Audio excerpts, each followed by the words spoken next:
So we're going to be going through the psoas march, which is going to be for the hip flexors.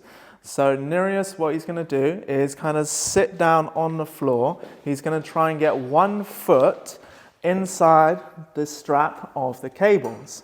Now you want it positioned more down towards the midline of the foot, and think about the whole time pulling your toes towards you to just help keep the strap onto your foot so it don't fall off. Okay, so preference here again, but it can be easier to have your resting leg bent. So think about pushing that foot into the floor and squeezing up your stomach to make sure you're not going to start rounding the back on this one.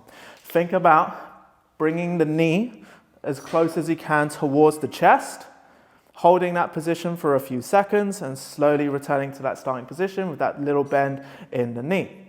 Now, we want to try and come as far in as you can, but we don't want to come too far that you then start rounding up the lower back, your glutes are coming off the floor, etc.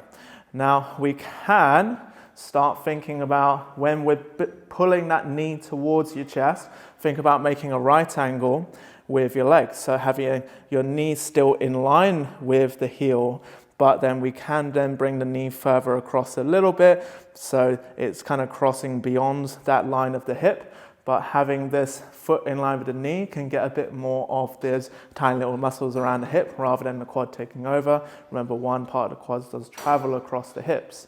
So just coming as far as you can, holding it, and then coming back down. Now, we want that cable set up high enough so when he's pulling in, that foot is directly in line with the cable. So then once he pulls in, it's a straight line come in here. It's not pulling you down, it's not pulling you up.